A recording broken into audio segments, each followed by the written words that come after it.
ഇന്ന് നമ്മൾ ചർച്ച ചെയ്യാൻ പോകുന്ന വിഷയം മദ്യപാനാസക്തിയും മറ്റ് ലഹരി പദാർത്ഥങ്ങളെക്കുറിച്ചാണ്. സർ, എന്താണ് സർ ഈ അഡിക്ഷൻ എന്ന് നമ്മൾ ഉദ്ദേശിക്കുന്നത്? സർ, അഡിക്ഷൻ എന്നുള്ളതൊരു ലോകാരോഗ്യ സംഘടന തന്നെ അംഗീകരിച്ചിട്ടുള്ളൊരു രോഗാവസ്ഥയാണ്. ഈ അഡിക്ഷൻ തന്നെ രണ്ടായിട്ട് തരംതിരിച്ച് കാണാം. ഒന്ന് കെമിക്കൽ അഡിക്ഷൻ, രണ്ട് ബിഹേവിയറൽ അഡിക്ഷൻ. ചില പെരുമാറ്റങ്ങളോടും ചില പ്രവൃത്തികളോടും ചില ആളുകൾക്ക് ഒരു കഠിനമായ വിധേയത്വവും അതിൽ നിന്ന് പിന്മാറാൻ പറ്റാത്ത അവസ്ഥയും. അത് പ്രവൃത്തികളോടുണ്ടാകുന്നത് പോലെ തന്നെ ചില കെമിക്കൽസിനോടും ഉണ്ടാകും. ഇപ്പോൾ ഉദാഹരണത്തിന് ചീട്ട് കളിക്കുന്നയാളാണ്. അയാൾക്ക് ചീട്ട് കളിക്കാൻ പോയില്ല എങ്കിൽ അയാൾക്ക് വല്ലാത്ത ബുദ്ധിമുട്ട് തോന്നും. ആ സമയമാകുമ്പോൾ അയാൾക്ക് പോയില്ല എങ്കിൽ ആരെ എതിർത്താലും പറ്റില്ല, അയാൾ പോകും. മറ്റൊരു സംഗതി, ഈ കളിക്കുന്നതിൻ്റെ സമയം പിന്നെ ക്രമേണ കൂടി വരും. അത് ബിഹേവിയർ അഡിക്ഷൻ. ഇപ്പോൾ കെമിക്കൽ അഡിക്ഷൻ നമ്മുടെ നാട്ടിലെ സ്ഥിതി എടുക്കുകയാണെങ്കിൽ രണ്ട് തരത്തിൽ അതുണ്ടാകും. ഒന്ന്, chemicals which are legally permitted, നിയമാനുസൃതമായി അനുവദിക്കപ്പെട്ടിട്ടുള്ള കുറേ ലഹരി സാധനങ്ങൾ നമ്മുടെ നാട്ടിലുണ്ട്. മറിച്ച് നിയമാനുസൃതമായി അനുവദിക്കാത്ത ലഹരി വസ്തുക്കളും നമ്മുടെ നാട്ടിലുണ്ട്. അപ്പോൾ ഇത് രണ്ടിലേക്കും ആളുകൾ പോകാറുണ്ട്. എങ്കിലും ഈ നിയമാനുസൃതമായി അനുവദിച്ച മദ്യവും പുകയിലയുമാണ് പൊതുവെ കേരളത്തിൽ അഡിക്ഷൻ കൂടുതലായിട്ട് കാണുന്നത്, വിധേയത്വം കൂടുതലായിട്ട് കാണുന്നതാകും. ഇതിൻ്റെ നിർവചനം ഇതാണ്: ആ വസ്തുവിനോടുള്ള, ആ പ്രവൃത്തിയോടുള്ള, അതിനോടുള്ള അടക്കാനാവാത്ത താല്പര്യം, അതിലേക്ക് പോകാതിരുന്നാൽ, അത് ഉപയോഗിക്കാതിരുന്നാൽ ബുദ്ധിമുട്ടുകൾ അനുഭവപ്പെടും. അതാണ് അതിൻ്റെ നിർവചനം. സർ, എന്താണ് നമ്മൾ സാധാരണയായി ഇങ്ങനെ കാണുന്ന ലക്ഷണങ്ങൾ ഈ രോഗികളിലുള്ളത്? ഈ മദ്യപാനാസക്തമായ രോഗങ്ങൾ അതോ മറ്റ് ലഹരി പദാർത്ഥങ്ങളിൽ വിധേയമായവർ എന്താണ് അവർ സാധാരണയായി കാണിക്കുന്ന ഒരു ലക്ഷണങ്ങൾ? അവർക്ക് ബുദ്ധിമുട്ടൊന്നും തോന്നില്ല. അവർ they will be very pleasant. അവർ ചിലപ്പോൾ സന്തോഷമായിട്ട്, പക്ഷെ അവരുടെ പ്രവൃത്തി കൊണ്ട് മറ്റുള്ളവർക്ക് ബുദ്ധിമുട്ടുണ്ടാകുമ്പോഴാണ് ഇത്. അവിടെയും നമുക്ക് ഇത് 2-3 കാറ്റഗറി ആയിട്ട് നോക്കണം.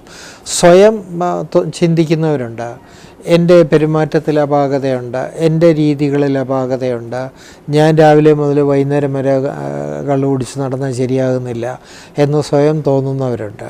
അങ്ങനെയുള്ളവർ വരും. മറ്റു ചിലർക്ക് ഈ മദ്യപാനം കൊണ്ടോ പുകയില ഉപയോഗം കൊണ്ടോ ലഹരി വസ്തുക്കളുടെ ഉപയോഗം കൊണ്ടോ പല ശാരീരിക രോഗങ്ങളുണ്ടാകും.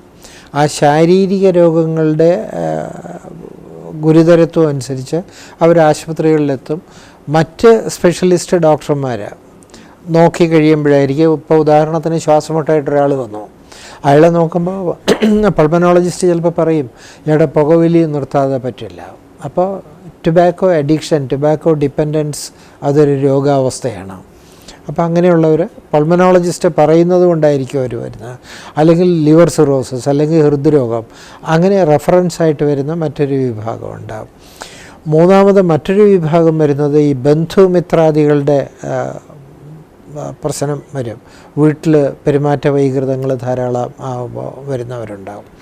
നാലാമത് ഒരു വിഭാഗം റോഡപകടങ്ങളും നിയമാനുസൃതമായിട്ടുള്ള പ്രശ്നങ്ങളും. അങ്ങനെ ഇത് അഡിക്ഷൻ അഥവാ ഒരു വിധേയത്വം എന്നുള്ളൊരു രോഗാവസ്ഥയുണ്ട് എന്ന് രോഗിയും ബന്ധുവും ഡോക്ടറും എല്ലാം മനസ്സിലാക്കുന്നത് ചിലപ്പോൾ അല്പം വൈകിട്ടായിരിക്കും, തുടക്കത്തിലായിരിക്കും.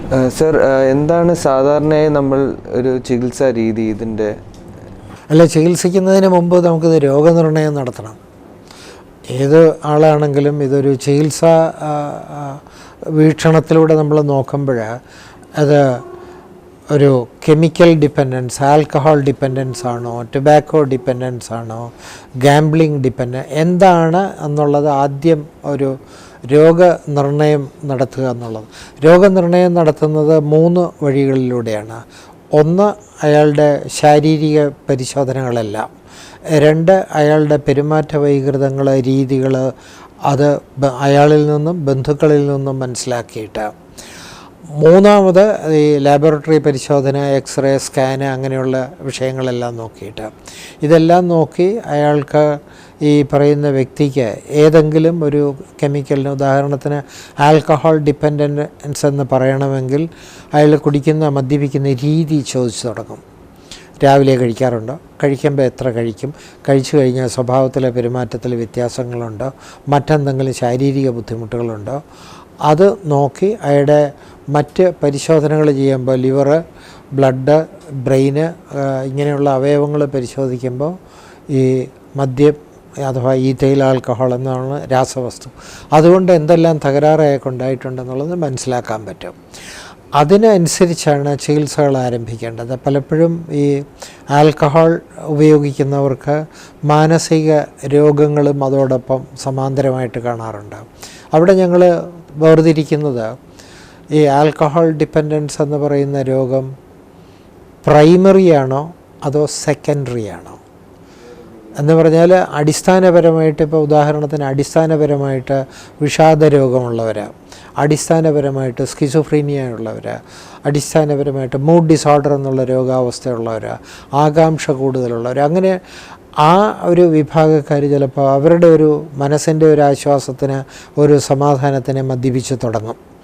അത് ക്രമേണ അവർക്ക് നിയന്ത്രണാതീതമാകും. അപ്പോൾ primary diagnosis anxiety state and secondary diagnosis is alcohol dependence.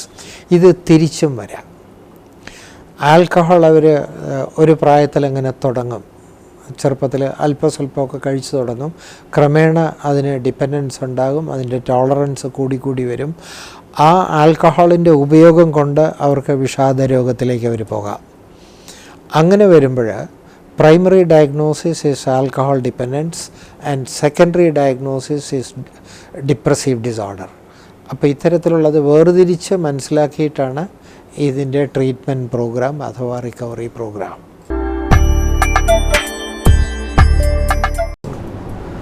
Sir, അപ്പോൾ എന്തൊക്കെയാണ് ആ ട്രീറ്റ്മെൻറ്റ് പ്രോഗ്രാംസ് നമ്മൾ ഇതിലുള്ളത്? ഇതിൻ്റെ ട്രീറ്റ്മെൻറ്റ് പ്രോഗ്രാം ഇത് 2 തലങ്ങളിലാണ്. ഒന്ന്, ഞാൻ നേരത്തെ പറഞ്ഞ പോലെ ആളെ ഡയഗ്നോസിസ് കൺഫേം ചെയ്യുക. 2, അയാളുടെ ഒരു മോട്ടിവേഷൻ, അയാൾക്ക് സമ്മതമുണ്ടോ ഇല്ലയെന്ന്. ഇതിപ്പോൾ മറ്റ് രോഗങ്ങൾ ചികിത്സിക്കുന്ന പോലെ അല്ല ഇതിൽ. ഇപ്പോൾ ബന്ധു കൊണ്ടുവരികയാണെങ്കിൽ അയാൾ വിസമ്മതിക്കും, എനിക്കങ്ങനെ രോഗമൊന്നുമില്ല. അല്ലെങ്കിൽ പോലീസ് സ്റ്റേഷനിൽ നിന്ന് റെഫർ ചെയ്യുന്നതാണെങ്കിൽ എനിക്കങ്ങനെ രോഗമില്ല എന്ന് രോഗി പറഞ്ഞു എന്ന് വരും. അപ്പോൾ ആദ്യം ഇത് കണ്ടെത്തിയാൽ മാത്രം പോരാ, അയാളുടെ മോട്ടിവേഷൻ ലെവൽ എത്രയുണ്ടെന്ന് അസസ് ചെയ്യണം. മോട്ടിവേഷൻ ഇല്ലാത്ത ആളാണെങ്കിൽ ട്രീറ്റ്മെൻറ്റിൻ്റെ ആദ്യ ഭാഗം എന്നുള്ള നിലയിൽ മോട്ടിവേറ്റ് ഹിം ഫോർ റിക്കവറി. ഇതിൽ നിന്ന് നിങ്ങൾ രക്ഷപ്പെടേണ്ടത് ആവശ്യമാണ് എന്നുള്ളൊരു മെസ്സേജ് അയാൾക്ക് കൊടുക്കുകയും അയാളുടെ സഹകരണം തേടുകയാണ് ആദ്യഘട്ടം. അടുത്ത സ്റ്റേജിലാണ് അയാളുടെ ശരീരം എങ്ങനെ, മനസ്സെങ്ങനെയെന്ന് പരിശോധിക്കുന്നു, അതിനുള്ള മാർഗങ്ങളും. അതിന് മൂന്നാമത്തെ ഘട്ടമെന്ന് പറയാം, admit him to the hospital and detoxify. ആശുപത്രിയിൽ അഡ്മിറ്റ് ചെയ്യുന്ന എന്തിനാണെന്ന് ചോദിച്ചാൽ, പല ആളുകൾക്കും ഈ കെമിക്കൽ ഡിപ്പെൻഡൻസ് ഉള്ളവർക്ക്, ആൽക്കഹോൾ ഉപയോഗിക്കുന്നവർക്കാണെങ്കിലും മറ്റ് ഡ്രഗുകൾ ഉപയോഗിക്കുന്നവർക്കാണെങ്കിലും പിന്മാറ്റ ലക്ഷണങ്ങളുണ്ടാകും. ആ പിന്മാറ്റ ലക്ഷണങ്ങൾ ഉണ്ടാകാതിരിക്കാനും അഥവാ പിന്മാറ്റ ലക്ഷണങ്ങൾ ഉണ്ടാകുകയാണെങ്കിൽ അതിൻ്റെ ഗുരുതരത്വം കുറയ്ക്കാനുമാണ് ഹോസ്പിറ്റലിൽ അഡ്മിറ്റ് ചെയ്ത് മരുന്നുകൾ സ്റ്റാർട്ട് ചെയ്യേണ്ടി വരും. ആ ആശുപത്രി അഡ്മിറ്റ് ചെയ്ത് അതിനുള്ള മരുന്നുകൾ സ്റ്റാർട്ട്